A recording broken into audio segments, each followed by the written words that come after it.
네, 오늘 말씀은 누가복음 18장 1절부터 8절까지의 말씀을 통해서 하나님의 은혜를 나누도록 하겠습니다. 오늘 본문 말씀인 누가복음 18장에는 예수님께서 말씀해 주시는 비유가 나옵니다. 오늘 이 비유의 말씀은 공관복음서 가운데 유일하게 누가복음에만 나오는 비유의 말씀입니다. 그래서 누가만 이 내용을 기록했던 것이죠. 오늘 비유의 말씀에서는 두 명의 등장인물이 나옵니다.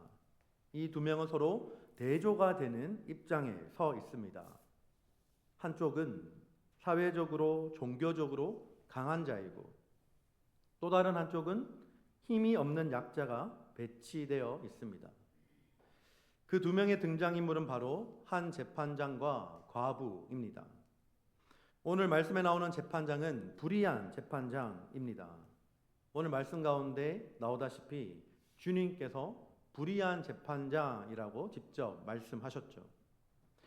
불의한 재판관은 불의한 권력을 대변합니다. 이 사람은 하나님을 두려워하지 않고 사람들은 안중에도 없는 자입니다. 이에 비해서 억울한 일을 당한 이 과부는 사회적으로 약한 자를 대변합니다. 오늘 말씀 2절에 보시면 이렇게 기록합니다. 이르시되 어떤 도시에 하나님을 두려워하지 않고 사람을 무시하는 한 재판장이 있는데 라고 기록하죠. 먼저 예수님께서 이 한 재판장이 어떠한 사람이었는지를 설명하면서 이 사람이 얼마나 부패한지를 선명하게 우리 가운데 알려주고 계십니다. 먼저 한 재판장은 하나님과 인간의 그 수직적인 관계에 있어서 하나님을 두려워하지 않는 재판장이었습니다. 이 재판장은 하나님을 두려워하지 않으면서도 사람을 공경하는 마음이 하나도 없는 그런 재판장이었습니다. 그리고는 이제 3절에서 이제 한 과부가 등장을 하는데 이렇게 기록을 합니다. 그 도시에 한 과부가 있어 자주 그에게 가서 내 원수에 대한 나의 원한을 풀어주소서 하되라고 기록합니다. 3절에 등장하는 이 한 과부는 하나님을 두려워하지 않고 사람을 무시하는 이 재판장의 관할 지역 도시에 살고 있는 사람이었습니다. 이 과부는 힘이 없고 무기력한 그런 존재였죠. 구약시대에도 그랬지만 신약시대 당시에도 이 과부는 힘이 없고 불쌍하고 가난한 존재로 여겨졌습니다. 실제로 여자의 지위가 보장되지 않았던 가부장적인 사회에서 과부이자 경제적인 능력이 없는 이 과부는 굉장히 소외되고 약한 계층이 될 수밖에 없었죠. 오늘 3절에서 나오는 이 원한을 풀어주소서라는 이 문장의 의미는 원어적인 의미로 다시 보게 된다면 그 과부는 재판장에게 부당하게 복수하여 줄 것을 부탁하였다라기보다는 올바르게 시시비비를 가려서 공정하게 재판을 집행하여 줄 것을 바랬던 것으로 보입니다. 오늘 이 본문 말씀을 영어 성경인 NIV 버전에서는 이것을 정의를 베풀다라는 의미로 grant me justice라는 의미로 번역하고 있습니다. 재판장은 이러한 과부의 정당한 간청을 계속적으로 외면하고 묵살하여 버렸습니다. 사실 이것만 봐도 이 재판장은 자신의 직무에 충실한 그런 재판장은 아니었죠. 당시 로마 통치하에 있었던 나라들에는 뇌물을 받고 그 뇌물을 받아서 그릇된 재판을 하는 경우가 많았습니다. 그래서 사실상 약자의 편에 서 있어야 되는데 이 재판장이 뇌물을 받고 약자를 보호하기 위한 재판을 소홀히 하고 오히려 뇌물을 준 사람의 편을 들어왔던 것이죠. 이 재판장도 이와 유사한 유형의 재판장이었습니다. 고대에는 사람들 사이에 분쟁이 일어나면 그 지역에서 존경받는 그 말에 영향력이 있는 장로나 장로회로 그 문제를 가지고 갔습니다. 유대인의 율법과 전통에 따르면 각 지역마다 성전에서 가장 지혜롭고 저명한 그런 경건한 사람들이 이 분쟁을 해결하기 위해서 한 명씩 세워졌습니다. 그들은 모두 하나님을 두려워하고 진실하고 불의한 이익을 미워하는 자여야 했습니다. 그러나 오늘 말씀 가운데 나오는 이 재판장은 재판장의 임무를 맡았으면서도 자기의 이익을 위해서만 일을 했습니다. 그는 판결을 내릴 때 하나님의 가치를 존중하지도 않았고 사람들의 필요에도 관심이 없었던 것입니다.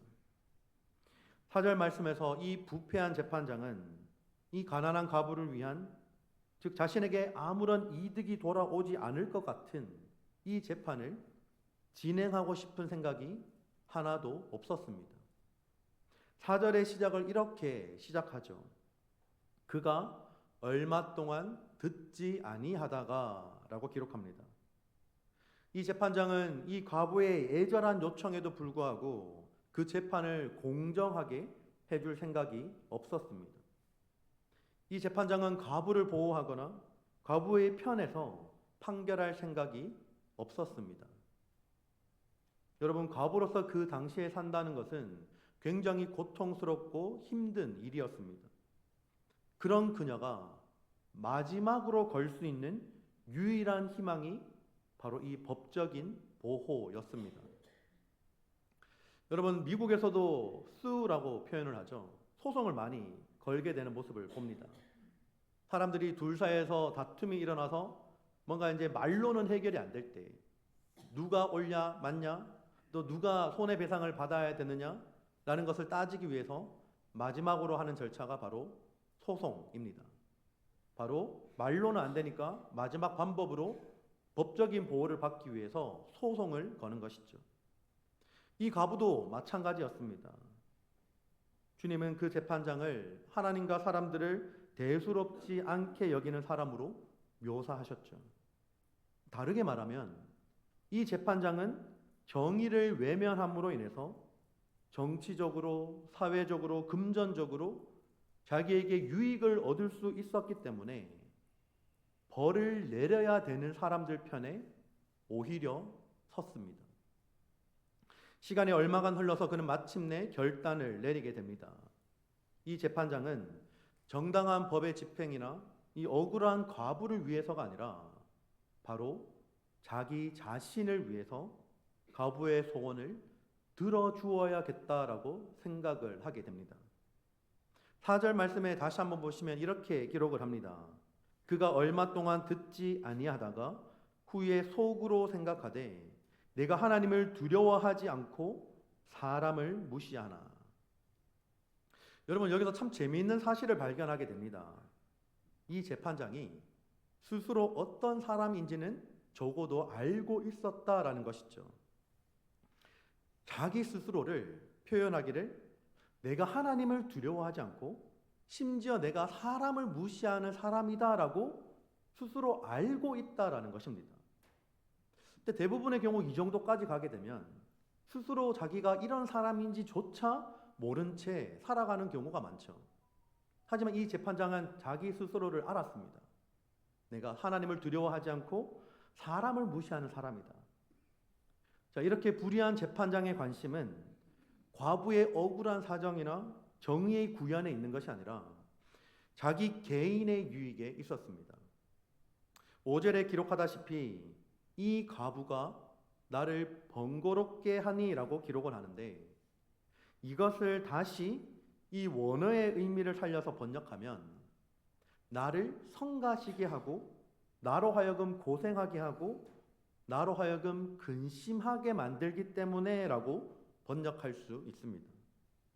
자, 그렇지 않으면 늘 와서 나를 괴롭게 하리라 라고 혼자 말하는 이 재판장의 말에는 우리가 흔히 생각하는 괴롭게 하다라는 의미와는 조금 다른 의미가 숨겨져 있습니다. 괴롭게 하다. 이 단어를 제가 성경 헬라어 원문을 찾아보니까요, 이런 뜻이 있습니다. 눈을 때려서 멍들게 하다. 여러분 계속 눈을 때리면 멍이 들잖아요. 그러니까 한마디로 말하면 때려서 눈탱이 밤탱이를 만드는 것입니다. 그렇죠? 그렇다면 이 의미가 과부가 이 재판장을 때려서 멍들지 않도록 하기 위해서라는 의미로 받아들여야 될까요? 또 그런 의미는 아닙니다. 당시 사회적인 상황으로 보았을 때 이 힘이 없고 무기력한 과부가 재판장에게 막 달려가서 순간적으로 육체적으로 눈탱이 밤탱이를 만들겠다, 이런 의미는 있을 수가 없는 것이죠. 과부가 이미 올라가기 전에도 잡힐 것입니다.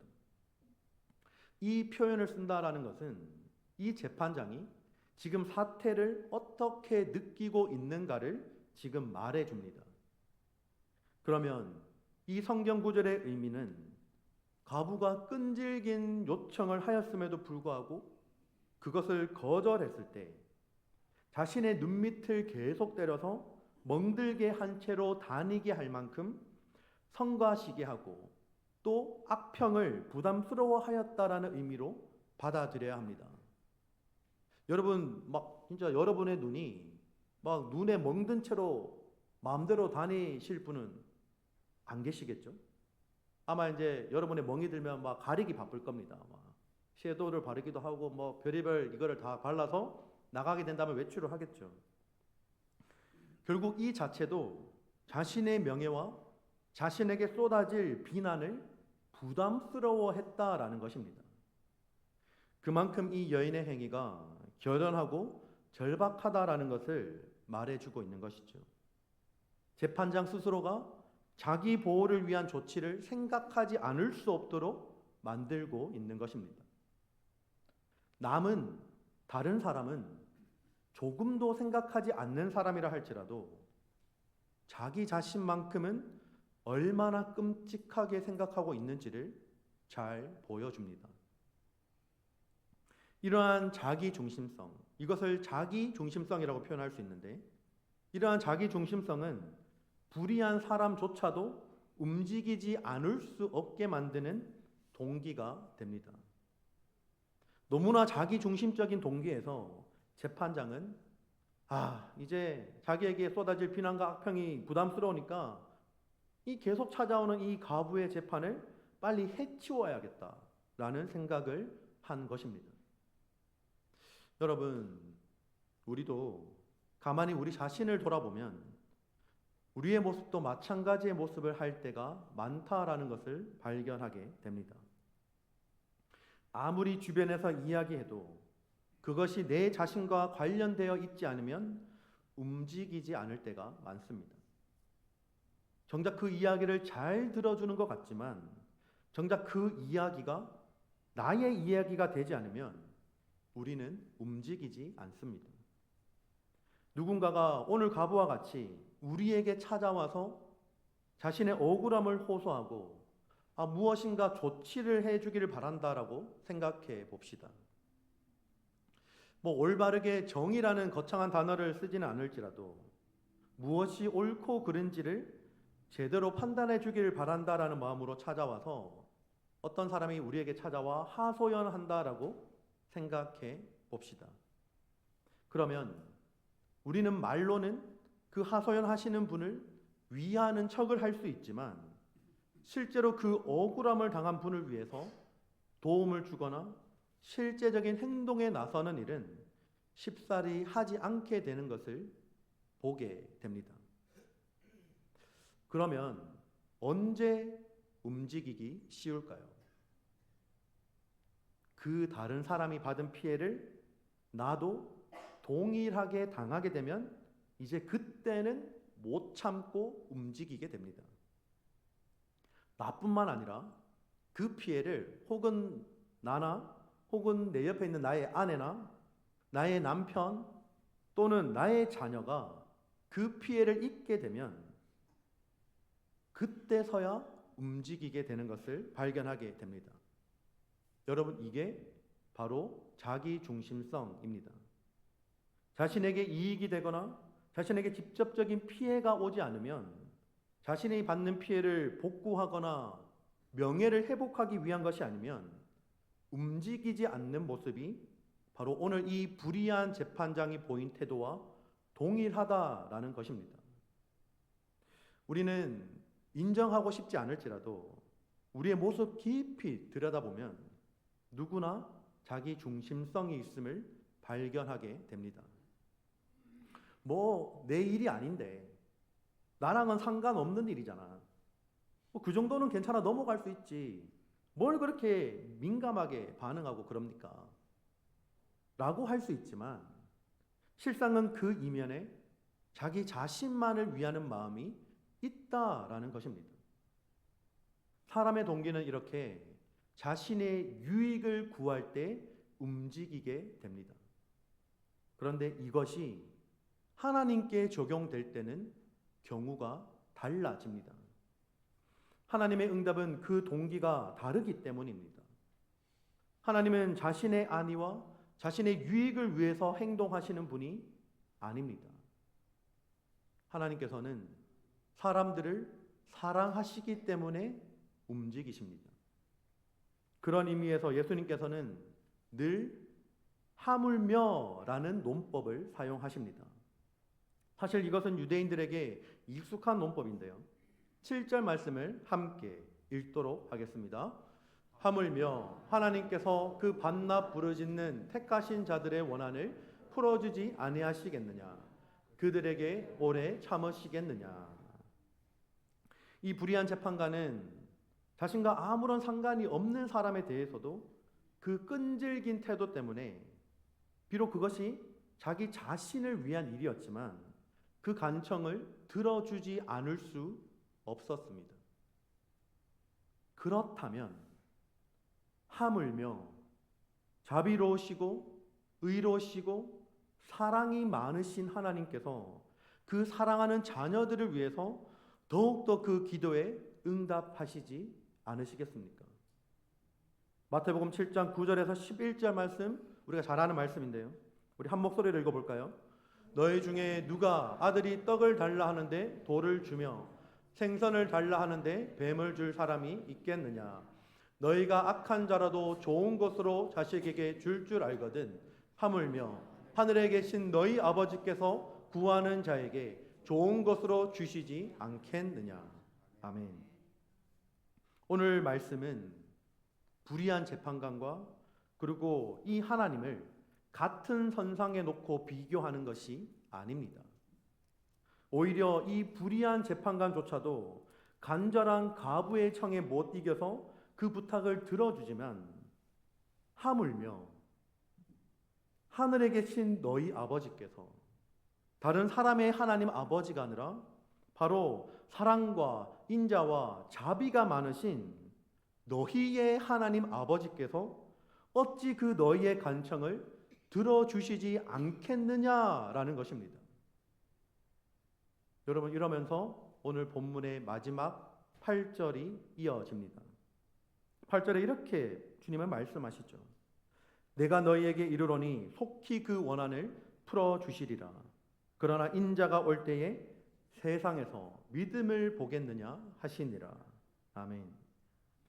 여러분, 이 말씀을 보시면 예수님께서 속히 그 원한을 풀어주시리라 말씀하시면서 바로 이어서 이렇게 말씀하시죠. 그러나 인자가 올 때에 세상에서 믿음을 보겠느냐라고 말씀하십니다. 여러분, 이 말씀을 보면 언뜻 보면 서로 이 한 절 안에 두 개의 문장이 들어가 있는데 언뜻 보면 이 두 개의 문장이 서로 내용이 맞지 않고 뭔가 뜻도 잘 와닿지 않는 말씀처럼 보입니다. 여러분, 주님이 말씀하신 인자가 세상에 올 때에 세상에서 믿음을 보겠느냐라는 이 말씀은 굉장히 중요한 의미를 담고 있습니다. 기도의 간구에 대한 응답이 그리고 기도로 구하는 정의가 지연될 것을 예상해라 라는 것입니다. 정의가 지연되고 기도의 응답이 지연될 수 있다라고 말씀하고 있는 것이죠. 그러나 결국에는 그 정의와 기도의 응답이 실현될 것이다 라고 말씀하고 있는 것입니다.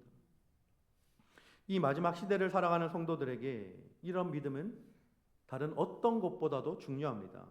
왜냐하면 마지막에 계속되는 이 기도의 응답에 대한 기다림 가운데 우리에게는 때로는 지치고 낙심할 때가 찾아오기 때문입니다.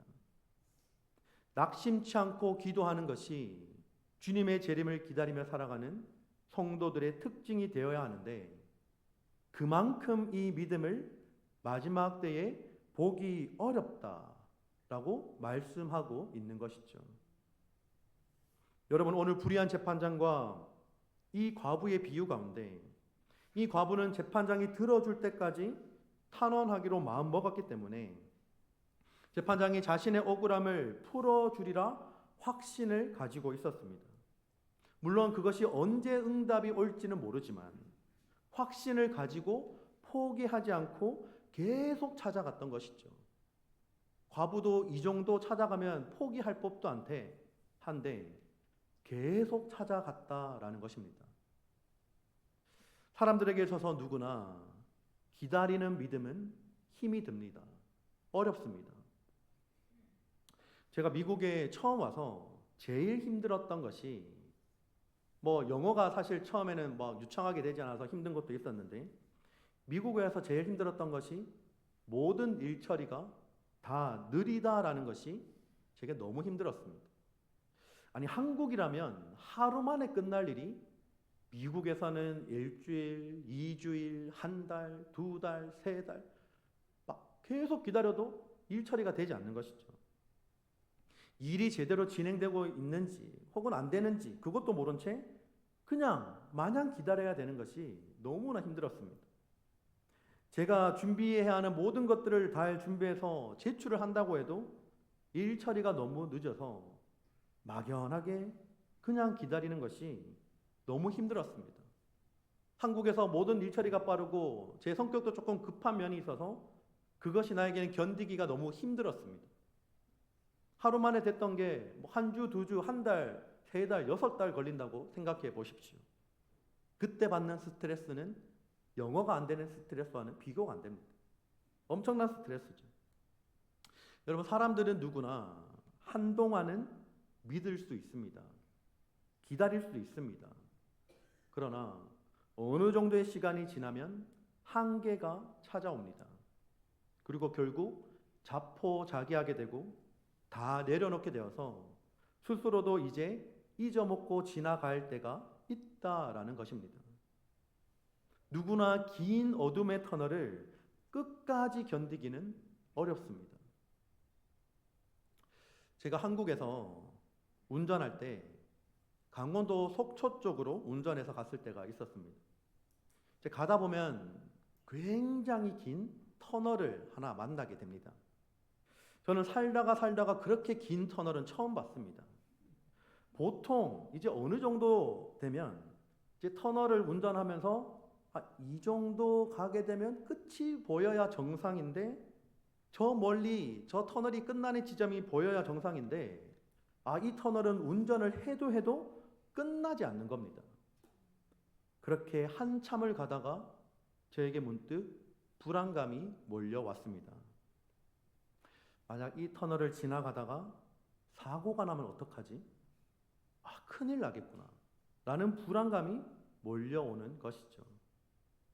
그런데 이 터널을 만드신 분들도 양심이 있어서 그런지, 아니면 불안감을 느끼실 분들을 생각해서 걱정해서 그런지 모르겠는데, 터널을 가다 보면 막 이제 무지개 색깔로 레이저를 막 위로 막 쏩니다. 그리고 또 이제 그게 끝나면 막 피아노 건반 소리가 들립니다. 도레미파솔라시도 막 지나가면서 막 제 차의 센서를 감지해서 막 음을 막 쫙 피아노 건반 소리로 들려주는 것이죠.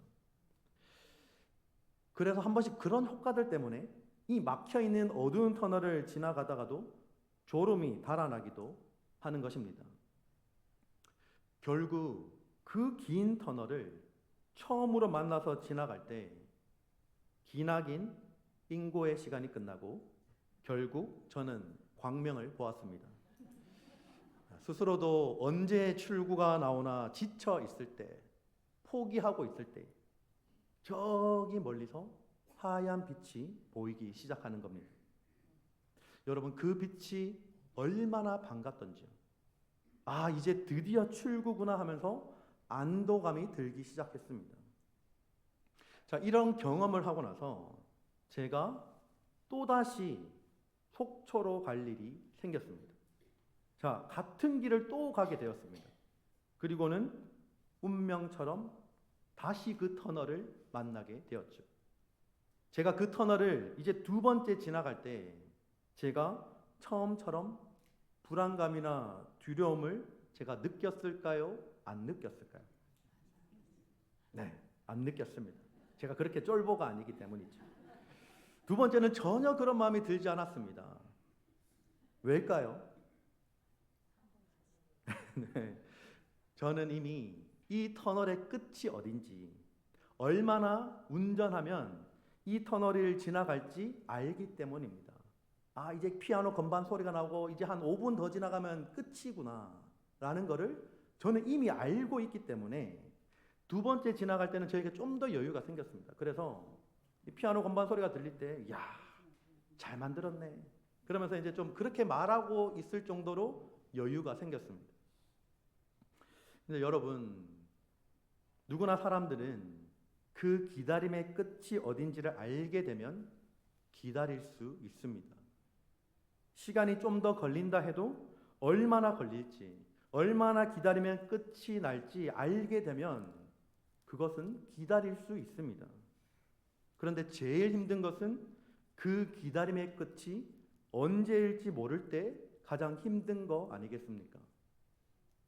주님이 다시 오실 때에 지체하시는 하나님을 믿고 오랜 시간 걸리는 그 약속을 결코 지치지 않고 기다리며 과부와 같은 심정으로 탄원하며 기다릴 수 있는 사람이 얼마나 많이 있을까요? 누구나 은혜 받기 쉬운 수련의 자리나 부흥 운동이 막 일어나는 자리에서 전부 다 일어나서 아멘, 아멘. 내가 하나님을 향해서 이제부터 하나님의 종으로 살겠습니다라고 외치는 것은 쉬운 일입니다. 그러나 군중들이 그를 십자가에 못 박으라고 소리칠 때, 그렇게 고함칠 때 그 앞에서 주님을 외치면서 안 됩니다. 주님을 못 박으시면 안 됩니다. 주님은 살아 계셔야 됩니다라고 외치며, 그리고 주님이 십자가에 달리실 때 그 주님의 마지막 모습을 지킬 수 있는 사람은 몇 명이나 될까요? 그 당시 베드로와 요한은 어디에 있었고 나머지 제자들은 주님께서 십자가에 못 박히실 때 어디에 있었습니까? 아무런 응답이 오지 않을 때도 우리는 계속 기도해야 합니다. 기도가 하나님께 계속적으로 거절당하는 것처럼 보일 때도 우리는 계속 기도해야 합니다.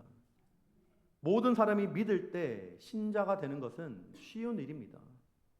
그러나 아무도 믿지 않을 때 신자가 된다는 것, 어느 누구도 나를 지지해 주지 않는데도 불구하고 견고한 믿음을 혼자서 지켜나간다라는 것은, 그것은 주님이 말씀하신 이 마지막 때에 그 믿음을 소유한 사람일 것입니다. 만약 우리가 하는 기도가 절대로 응답되지 않는다면, 혹은 우리가 하는 기도가 때로는 쓸모없는 기도인 것처럼 느껴질 때 반드시 우리가 기억해야 하는 하나님의 말씀이 있습니다. 이 마지막 때에 믿음을 지키며 소망 가운데 기도할 수 있는 약속의 말씀이 있습니다. 그것은 바로 요한계시록 8장 1절부터 3절까지의 말씀입니다. 우리 한 목소리로 읽어볼까요? 일곱째 인을 떼실 때에 하늘이 반 시간쯤 고요하더니 내가 보매 하나님 앞에 7 천사가 서 있어 7 나팔을 받았더라. 또 다른 천사가 와서 제단 곁에 서서 금 향로를 가지고 많은 향을 받았으니 이는 모든 성도의 기도와 합하여 보좌 앞 금 제단에 드리고자 함이라. 아멘. 이 말씀은 하나님이 내리시는 그 종말의 심판을 보여주는 7인에 대한 환상입니다. 마지막 때에 적 그리스도가 출현하고 큰 전쟁이 일어나고 기근과 역병이 생기고 그리스도를 믿는 자들이 순교하고 대지진과 천체의 대격변이 일어나지만 그 마지막 때에 일어나는 일이 바로 오늘 이 요한계시록 3절의 말씀인 것입니다. 모든 성도의 기도와 합하여 보좌 앞 금제단에 드리고자 함이라. 여러분 말씀을 잘 보십시오.